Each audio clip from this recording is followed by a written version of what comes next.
Hello बच्चों, कैसे हैं। आइए, आपका स्वागत है फिर से एक न्यू वीडियो में। तो बच्चों, उम्मीद करता हूं कि आप स्वस्थ होंगे और मस्त होंगे और अपनी तैयारी को बहुत अच्छी तरह से आगे बढ़ा रहे होंगे। तो जल्दी से लाइव स्ट्रीम में आप बच्चे सभी स्टूडेंट जुड़ जाएंगे। उसके बाद की क्लास को स्टार्ट करते हैं। तो बच्चों, आज की क्लास में हम करने वाले हैं क्लास 10th हिंदी के जो अध्याय 4 है, जो क्या है नाखून क्यों बढ़ते हैं, एक क्या है ललित निबंध है, जिनके बारे में बच्चों मैं लेखक परिचय और उनसे संबंधित सारांश और टॉप ऑब्जेक्टिव क्वेश्चन को इस वीडियो में देखने वाले हैं।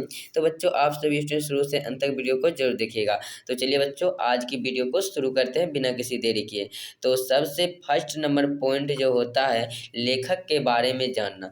तो इस पाठ के लेखक अर्थात नाखून क्यों बढ़ते हैं, ये क्या है तो ललित निबंध है। इसकी विधा क्या है तो ललित निबंध है। तो इस पाठ के लेखक अर्थात नाखून क्यों बढ़ते हैं, पाठ के लेखक कौन है तो हजारी प्रसाद द्विवेदी जी हैं। हजारी प्रसाद द्विवेदी जी हैं, जिनका जन्म होता है कब होता है 1907 ईस्वी के बलिया उत्तर प्रदेश में। बलिया उत्तर प्रदेश में हजारी प्रसाद द्विवेदी जी का जन्म 1907 ईस्वी में होता है। उसके बाद है इन्हें पद्म भूषण अवार्ड से नवाजा गया। हजारी प्रसाद द्विवेदी जी जो नाखून क्यों बढ़ते हैं पाठ के लेखक हैं, एक ललित निबंध के लेखक हैं। तो उनके लेखक हैं जिनको पद्म भूषण कौन बच्चों तो पद्म भूषण अवार्ड से सम्मानित किया गया, नवाजा गया है। आपको इसे याद रखेगा, पूछेगा निम्नलिखित में से किसे पद्म भूषण अवार्ड से नवाजा गया है तो हजारी प्रसाद द्विवेदी को, या हजारी प्रसाद द्विवेदी को कौन सा अवार्ड से नवाजा गया तो पद्म भूषण से। इस तरह से ऑब्जेक्टिव नीचे बनेगा, आप यहाँ शांतिपूर्वक ध्यान से देखें और नीचे ऑब्जेक्टिव करने में बहुत मजा आएगा। चलिए आगे आपका पॉइंट का कह रहा और इनका निर्धन अर्थात हजारी प्रसाद द्विवेदी जी का निर्धन कब हो जाता बच्चों तो 1979 ईस्वी में दिल्ली में हुआ था।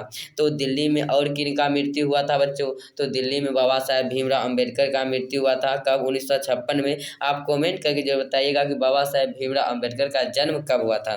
तो चलिए बच्चों, उम्मीद करता हूँ कि यह पॉइंट आप समझ गए होंगे और आपको अच्छी तरह से याद रहेगा कि नाखून क्यों बढ़ते हैं पाठ के लेखक हजारी प्रसाद द्विवेदी जी हैं, जिनका जन्म 1907 ईस्वी के बलिया उत्तर प्रदेश राज्य में हुआ था। इनको पद्म भूषण अवार्ड से नवाजा गया था। इनका निर्धन 1979 ईस्वी में दिल्ली में हुआ था। उम्मीद करता हूँ बच्चों आपको समझ में आया होगा और आपको याद भी हो गया होगा। तो चलिए देखते हैं इनकी प्रमुख रचनाएं। हजारी प्रसाद द्विवेदी की प्रमुख रचनाएं जो है बच्चों अशोक के फूल। आपसे पूछा जाता है अशोक के फूल किनकी रचना है हजारी प्रसाद पृथ्वीराज रासो किनकी है तो हजारी प्रसाद द्विवेदी। विचार और वितर्क, ये आपको बहुत बार पूछा जाता है। विचार और वितर्क, आलोक पर्व और बाण भट्ट की आत्मकथा, ये तीन बच्चों आपको जरूर याद रखना होगा। विचार और वितर्क, आलोक पर्व, बाण भट्ट की आत्मकथा किनकी रचना है तो हजारी प्रसाद द्विवेदी का है। ये काफ़ी महत्वपूर्ण है और आपको इसे याद रखना चाहिए। हिंदी साहित्य का आदिकाल, हिंदी साहित्य का आदिकाल किनको कहा जाता है तो हजारी प्रसाद द्विवेदी को हिंदी साहित्य की भूमिका विश्व भारती, जिसे विश्व भारती को शांति निकेतन भी कहा जाता है, इत्यादि इनके प्रमुख रचना है। किनके हजारी प्रसाद द्विवेदी के। हजारी प्रसाद द्विवेदी का जो जन्म होता है वह बलिया उत्तर प्रदेश में होता है, आपको इसे याद रखना। और उनका मृत्यु 1979 ईस्वी में हो जाता है। अगला पॉइंट है बच्चों काफ़ी महत्वपूर्ण और इंटरेस्टिंग ये वीडियो होने वाला और आपके एग्जाम के लिए काफ़ी कारगर साबित होगा। सो बच्चों, आप वीडियो को लाइक नहीं किए तो वीडियो को लाइक कर लीजिएगा, थोड़ा भी आपको यदि वीडियो पसंद आ रहा होगा तो। यदि आप इसका PDF बिल्कुल फ्री में लेना चाहते हैं, वीडियो के डिस्क्रिप्शन व्हाट्सएप ग्रुप का लिंक है, तो वहाँ से आप व्हाट्सएप ग्रुप में जुड़ सकते हैं और आपको PDF के साथ साथ नोटिफिकेशन भी मिलता जाएगा। ऑल सब्जेक्ट का PDF वहाँ से डाउनलोड कर सकते हैं। चलिए अगला पॉइंट है सब पुराने अच्छे नहीं होते एवं सब नए खराब नहीं होते, कालिदास ने कहा था। तो आपको बच्चों पूछा जाता है ऑब्जेक्टिव में सब पुराने अच्छे नहीं होते एवं सब नए खराब नहीं होते किसने कहा था तो कालिदास ने कहा था। कालिदास के एक दो पुस्तक का नाम आप बता सकते हैं बच्चों, तो कमेंट सेक्शन में जल्दी से बताइए। कालिदास के पुस्तक मेघदूतम, रघुवंशम और इनके बहुत पुस्तक हैं, तो आप एक दो पुस्तक का नाम कमेंट में जरूर लिखिएगा। चलिए लेखक की एक बेटी थी जो लेखक से पूछती पूछती है नाखून क्यों बढ़ते हैं। तो आपको ऑब्जेक्टिव में पूछा जाएगा कि लेखक को कौन पूछता है या पूछती है कि नाखून क्यों बढ़ते हैं। तो छोटी लड़की या लड़की, आप इसे याद रखिएगा, छोटी लड़की या लड़की ने लेखक से पूछते हैं कि नाखून क्यों बढ़ते हैं। चलिए अगली क्वेश्चन को देखते हैं। तो अगली क्वेश्चन बच्चों यहाँ पर आपको दिख रहा होगा। तो बच्चों अगला पॉइंट आपको यहाँ पर दिख रहा होगा, कहा जा रहा है कि इंद्र का वज्र दधीची मुनि के हड्डियों से बना, देवताओं को राजा किसे कहा जाता है बच्चों। तो इंद्र को देवताओं का राजा कहा जाता है। वही इंद्र है। इंद्र का जो वज्र है एक दधीची मुनि था जिसे साधु महात्मा कहते हैं, उनके हड्डियों से बना था। आपको इसे याद रखना होगा। पूछा जाएगा इंद्र का वज्र किससे बना था, दधीची मुनि के हड्डियों से। दधीची मुनि के हड्डियों से किसका वज्र बना हुआ था, तो इंद्र का वज्र बना हुआ था। इस तरह से ऑब्जेक्टिव आपको नीचे बताएंगे। अगला पॉइंट है आर्यों ने लोहा का आविष्कार किया था। तो आर्य लोग जो थे वह मध्य एशिया से आए थे। आपको इसे याद रखना होगा। आर्यों ने लोहा का आविष्कार किया था। पूछा जाएगा आर्यों ने किसका आविष्कार किया था बच्चों, तो लोहा का आविष्कार किया था। आपको इसे याद रखना। चलिए अब ऑब्जेक्टिव क्वेश्चन कराते हैं बच्चों। लेखक परिचय हो गया और सारांश भी हो गया, और अब इससे संबंधित क्वेश्चन है, और इस क्वेश्चन को फटाफट से आप जल्दी से आंसर देते जाएंगे और आगे बढ़ते जाएंगे। चलिए फर्स्ट नंबर क्वेश्चन है, नाखून क्यों बढ़ते हैं के निबंधकार कौन है। यहाँ पर बताना जल्दी से कमेंट करके। नलिनी विलोचन शर्मा, अमरकांत, भीमराव अम्बेडकर, हजारी प्रसाद द्विवेदी। तो बच्चों नाखून क्यों बढ़ते हैं के निबंधकार जो हैं हजारी प्रसाद द्विवेदी जी हैं, जिनका जन्म बलिया उत्तर प्रदेश में होता है। और कब हुआ जल्दी से कमेंट करके बताइए। चलिए 2 नंबर क्वेश्चन है, नाखून क्यों बढ़ते हैं हिंदी की कौन सी विधा है। तो मैंने बताए थे बच्चों कि वह कौन सी विधा है, ललित निबंध है, कविता है, कहानी है, व्यक्ति चित्र है। तो मैंने आपको बताए थे नाखून क्यों बढ़ते हैं हिंदी की कौन सी विधा है बच्चों, तो ललित निबंध है। और इनके लेखक कौन है, हजारी प्रसाद द्विवेदी जी हैं। अगली क्वेश्चन की तरफ बढ़ते हैं। उससे पहले आप वीडियो को लाइक नहीं किए तो वीडियो को लाइक कर लीजिएगा, चैनल पर नहीं तो चैनल को सब्सक्राइब करके ऑल नोटिफिकेशन पर कर लीजिएगा, जब भी क्लास को लेकर आऊँ तो सबसे पहले नोटिफिकेशन आपको मिले। यदि बच्चों आपको नोटिफिकेशन नहीं जाता है तो वीडियो के डिस्क्रिप्शन में व्हाट्सएप ग्रुप का लिंक है, तो वहाँ से आप व्हाट्सएप ग्रुप में जुड़ जाएंगे। ऑल सब्जेक्ट का PDF बिल्कुल फ्री में वहाँ पर मिलेगा। चलिए हजारी प्रसाद द्विवेदी का जन्म कहाँ हुआ था, तो बच्चों बताना है सिमरिया में, बलिया में, उन्नाव में, पटना में। तो मैंने बताया था बच्चों कि हजारी प्रसाद द्विवेदी जी का जन्म बलिया उत्तर प्रदेश में हुआ था। ऑप्शन नंबर बी बिल्कुल करेक्ट आंसर हो जाएगा। अगली क्वेश्चन आपको यहाँ पर 4 नंबर क्वेश्चन है। आपको बताना है हजारी प्रसाद द्विवेदी का जन्म डैश ईस्वी में हुआ था। अभी तुरंत बच्चों मैंने बताए थे 1914 में, 1905 में, 1907 में, 1917 में। तो हजारी प्रसाद द्विवेदी का जन्म 1907 ईस्वी के बलिया उत्तर प्रदेश में हुआ था। आपको ऑप्शन नंबर सी बिल्कुल करेक्ट आंसर हो जाएगा। और इनकी मृत्यु जो होता है बच्चों इनका 1979 ईस्वी में कहाँ पर होता है, तो दिल्ली में होता है। आपको इसे भी याद रखना। चलिए 5 नंबर क्वेश्चन को बताना, हजारी प्रसाद द्विवेदी द्वारा रचित पाठ है। तो हजारी प्रसाद द्विवेदी द्वारा रचित कौन है, नाखून क्यों बढ़ते हैं, बहादुर आबिन्यू मछली। तो बच्चों नाखून क्यों बढ़ते हैं हजारी प्रसाद द्विवेदी द्वारा रचित पाठ है। और यहाँ पर बहादुर जो है वह अमरकांत के द्वारा है, आबिन्यू जो है अशोक वाजपेयी के द्वारा, मछली जो है विनोद कुमार शुक्ल के द्वारा क्या है, तो रचित पाठ है। बच्चों आप ये सभी आप लेखक और उसके जो पाठ होते हैं उसका नाम जरूर याद कर लीजिएगा, क्योंकि 5 मार्क्स के आपको लेखक और उस पाठ से संबंधित पूछा जाता है। तो ललित निबंध है। तो बच्चों यहाँ पर मैंने आपको बढ़ा रहे हैं जो कि हजारी प्रसाद द्विवेदी द्वारा रचित एक पाठ है, नाखून क्यों बढ़ते हैं। ये एक क्या है, ललित निबंध है, मैंने आपको शुरू में बताए थे। और बहादुर जो हैं, बहादुर के लेखक अमरकांत, आबिन्यो जो है वह रोन नदी के किनारे बसा हुआ एक पुराना सा शहर है। मछली के लेखक कौन है, विनोद कुमार शुक्ल हैं। आपको इसे भी याद रखना होगा। अगला क्वेश्चन 7 नंबर क्वेश्चन है बच्चों, बताना है नाखून क्यों बढ़ते हैं के रचनाकार हैं। तो बच्चों नाखून क्यों बढ़ते हैं के रचनाकार आपको बताना है नलिनी विलोचन शर्मा, हजारी प्रसाद द्विवेदी, अमरकांत, गुणाकर मूल्य। तो बच्चों नाखून क्यों बढ़ते हैं के लेखक हजारी प्रसाद द्विवेदी हैं और विष के दांत के लेखक नलिन बिलोचन शर्मा है। किसके बच्चों? तो विष के दांत के लेखक कौन है? नलिन बिलोचन शर्मा जी हैं। और बहादुर के लेखक अमरकांत है। गुणाकर मूल्य किसके हैं? जल्दी से आप कमेंट करके बताइएगा। क्वेश्चन नंबर 8 है बच्चों, हजारी प्रसाद द्विवेदी का जन्म कब और कहाँ हुआ था? यह क्वेश्चन मैंने बच्चों आपको बताए थे। जल्दी से आपको बताना है कि 1907 दुबे छपरा बलिया में, 1916 बदरघाट पटना में, 1935 अमरावती महाराष्ट्र, 1925 नागरा बलिया। तो बच्चों मैंने आपको बताए थे हजारी प्रसाद द्विवेदी का जन्म जो हुआ था 1907 ईस्वी को बलिया उत्तर प्रदेश में हुआ था। तो Dubey Chhapra Ballia Uttar Pradesh, option number A बिल्कुल करेक्ट आंसर हो जाएगा। तो अगले क्वेश्चन की तरफ बढ़ते हैं बच्चों। अभी तक वीडियो को लाइक नहीं किए होंगे, यदि आपको वीडियो अच्छा लग रहा होगा जल्दी से वीडियो को लाइक करें। चलिए, नाखून प्रतीक है, तो बच्चों नाखून किसकी प्रतीक है? पाशविक वृत्ति का, मानवता का, प्रेम का, पौरुष का। तो बच्चों इस पाठ के लेखक हजारी प्रसाद द्विवेदी ने बताए हैं कि ये जो नाखून है आज से लाखों सालों वर्ष पहले इसका एक अस्तित्व हुआ करता था, लेकिन अब इसका कोई अस्तित्व नहीं है, इसलिए यह पाशविक वृत्ति को दर्शाता है। इसलिए ऑप्शन नंबर ए बिल्कुल करेक्ट आंसर हो जाएगा। और आज से लाखों करोड़ों वर्ष पहले मनुष्य भी एक क्या हुआ करता था? एक जानवर जैसा हुआ करता था, बिना वस्त्र धारण किए हुए रहते थे और यह कच्चा मांस खाते थे, जिससे यह अपने नखों से किसी भी जानवर को चीरने फाड़ने में बहुत इनको कामयाबी मिलती थी। तो इसलिए वह नाखून रखते थे, लेकिन आज इसका कोई क्या रह गया है? उपयोग नहीं रह गया, इसलिए वह पाशविक वृत्ति मानते हैं। चलिए 10 नंबर क्वेश्चन है, हम बार बार नाखून क्यों काटते हैं? स्वस्थ रहने के लिए, बर्बरता समापन के लिए, सुंदरता के लिए, मजबूरी के लिए। तो बच्चों आपको बताना है, इस क्वेश्चन में लगता है कि 2 आंसर हो जाएगा। स्वस्थ रहने के लिए नाखून काटना ये जरूरी है, लेकिन सबसे जरूरी है बर्बरता समापन के लिए। बर्बरता समापन में सभी आ जाता है, स्वस्थ रहने के लिए मजबूरी भी रहता है कि, और ऑप्शन नंबर बी बिल्कुल करेक्ट आंसर हो जाएगा बच्चों, आप इसे याद कर लीजिएगा।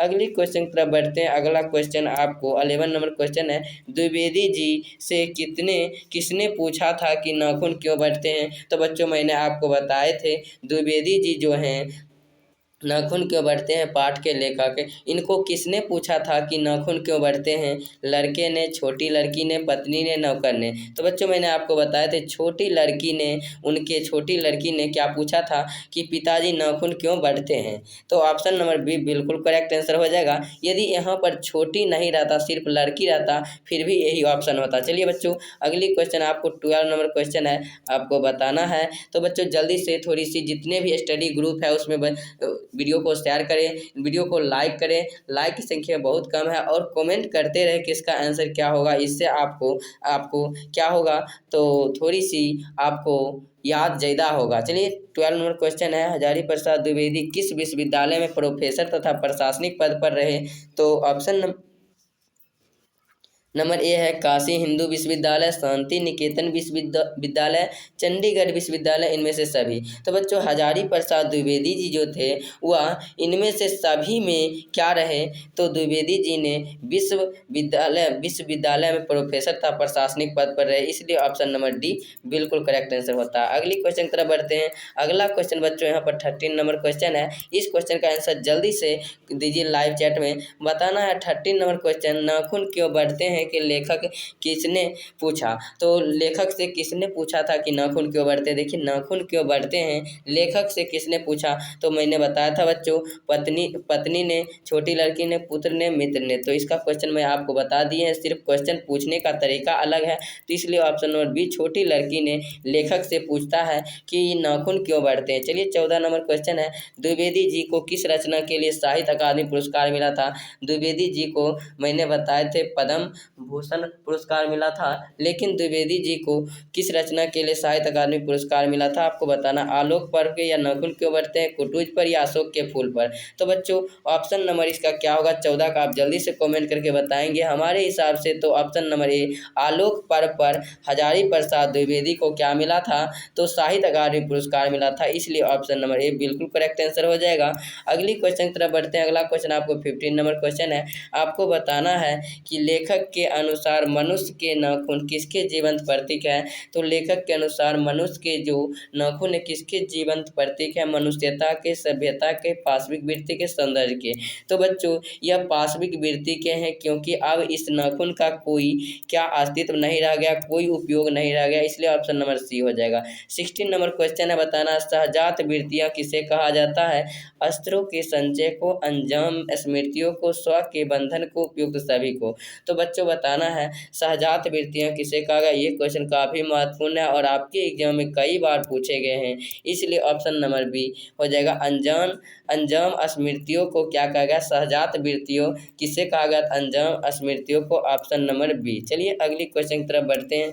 अगला क्वेश्चन आपको यहाँ पर 17 नंबर क्वेश्चन है, बताना है लेखक के अनुसार नाखून की विविधता आकृति कौन सी है? लेखक के अनुसार नाखून की विविधता आकृति त्रिकोण है, वर्तुलाकार है या चंद्राकार है, उपयुक्त में से सभी।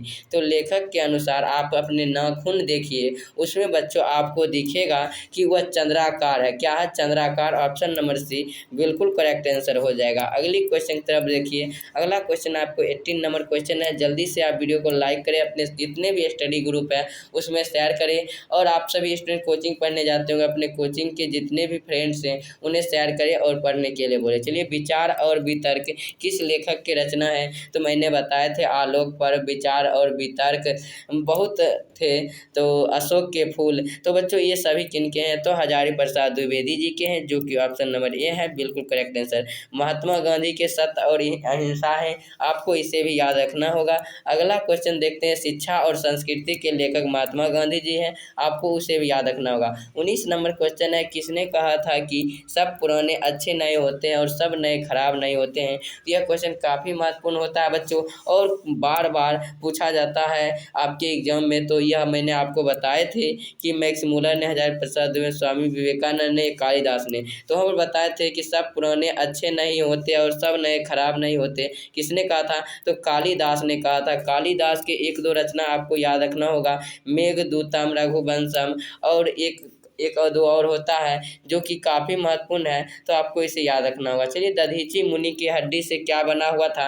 तो यह क्वेश्चन मैंने बताए थे, इंद्र का वज्र, धनुष, त्रिशूल, तलवार। तो दधीची मुनि की हड्डी से जो बना था बच्चों, इंद्र का वज्र बना हुआ था, ऑप्शन नंबर ए हो जाएगा। यदि आपको इसी को उल्टा कर पूछ ले इंद्र का वज्र किसका बना हुआ था, तो दधीची मुनि के हड्डियों से।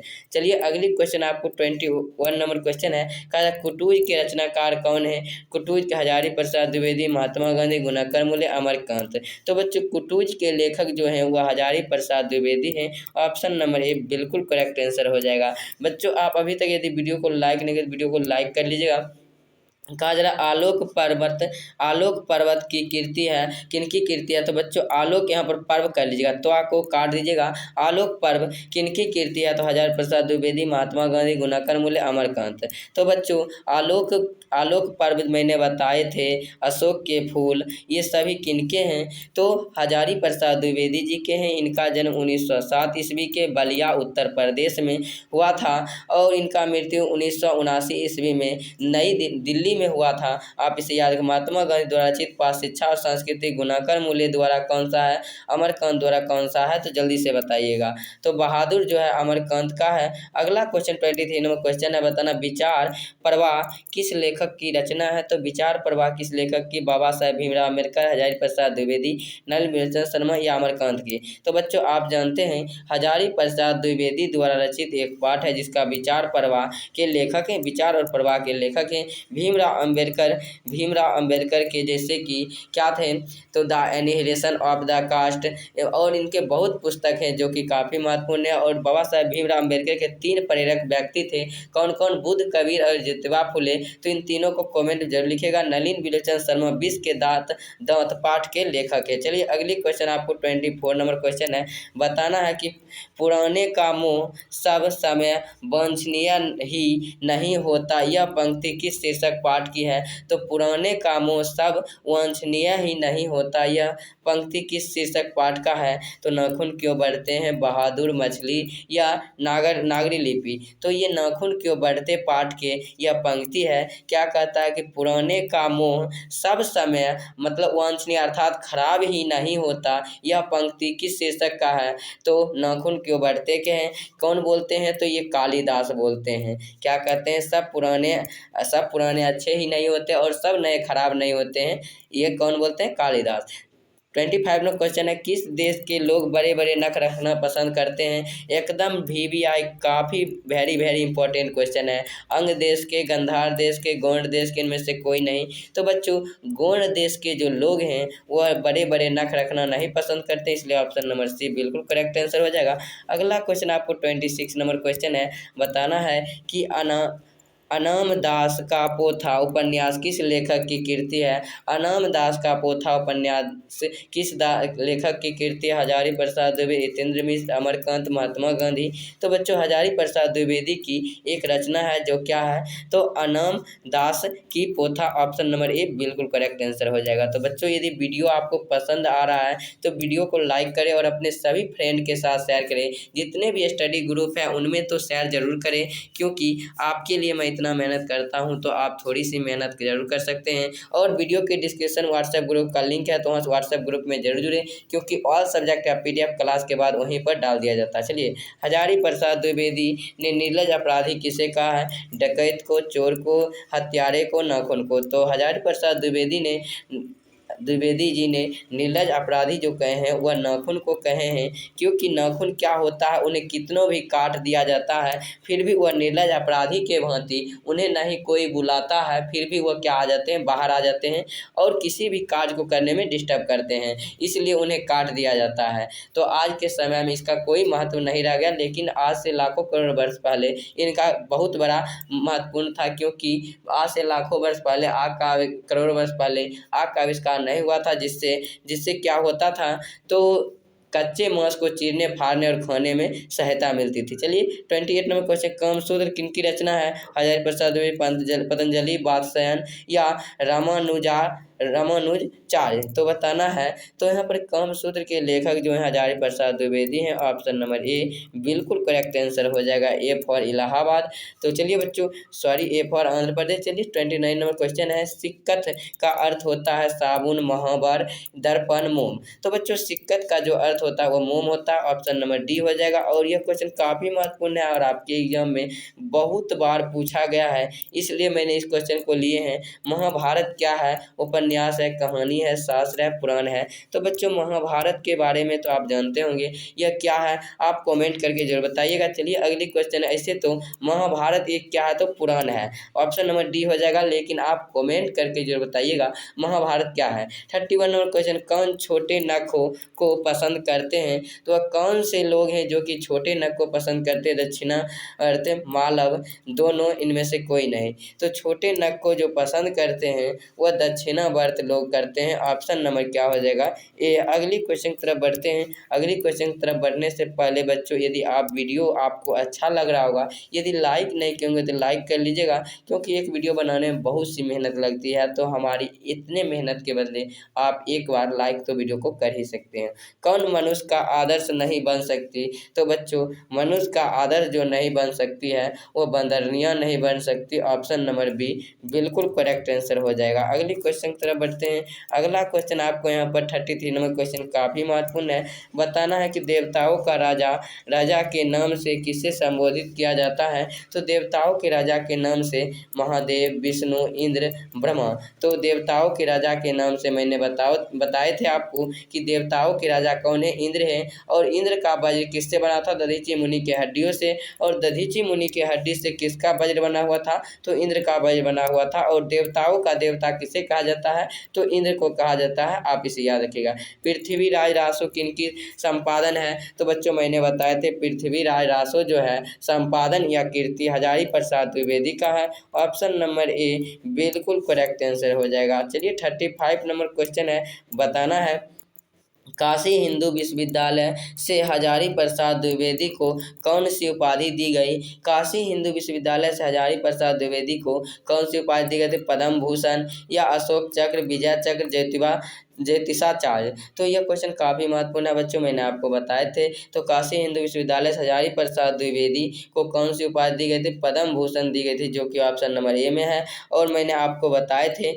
उन्हें पद्म भूषण पुरस्कार से नवाजा गया है। किन्हें नवाजा गया था? हजारी प्रसाद द्विवेदी का। तो ऑप्शन नंबर ए आप इसे याद रखिएगा। 36 नंबर क्वेश्चन है जो कि काफ़ी महत्वपूर्ण है बच्चों। तो आपको बताना हजारी प्रसाद द्विवेदी कब पद्म भूषण की उपाधि से सम्मानित किया गया। तो हजारी प्रसाद द्विवेदी को पद्म भूषण से नवाजा गया था, लेकिन कब? 1953, 1957, 1959 या 1961। तो इस क्वेश्चन का आंसर जल्दी से कमेंट सेक्शन में दीजिए। तो ऑप्शन नंबर बी जो है बच्चों क्या लिखा गया है? तो 1957 में जो हजारी प्रसाद द्विवेदी को क्या हुआ था? तो पद्म भूषण पुरस्कार से नवाजा गया था। इस ऑप्शन नंबर बी बिल्कुल करेक्ट आंसर हो जाएगा।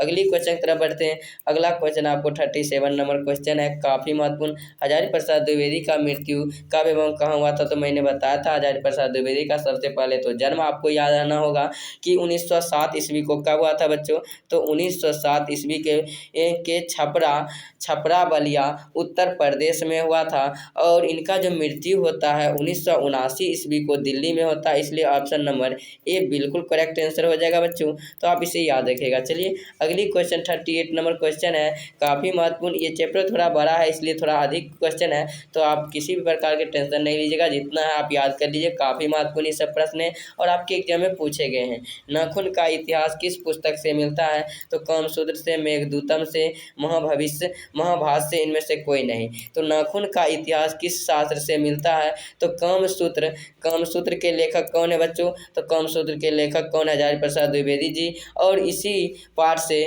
नाखून का इतिहास मिलता है। ऑप्शन नंबर ए बिल्कुल करेक्ट आंसर हो जाएगा। अगली क्वेश्चन 39 नंबर क्वेश्चन कहा जा रहा है क्या? अलतलक का अर्थ होता है। अलतलक का अर्थ क्या होता है बच्चों?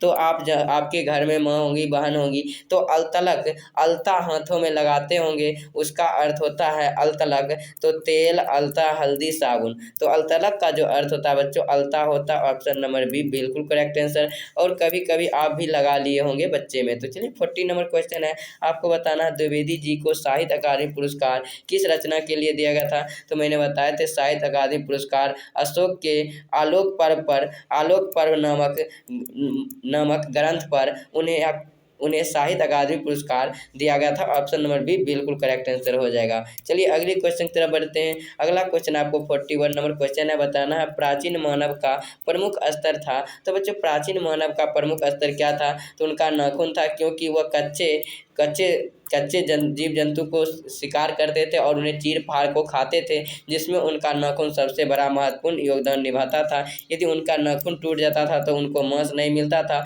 और उन्हें भूखे रहना पड़ता था। तो चलिए आर्यों के पास था, तो मैंने बताए थे बच्चों क्या था? तो लोहे का अश्व था, घोड़ा था, मिट्टी का घर था, इनमें से सभी।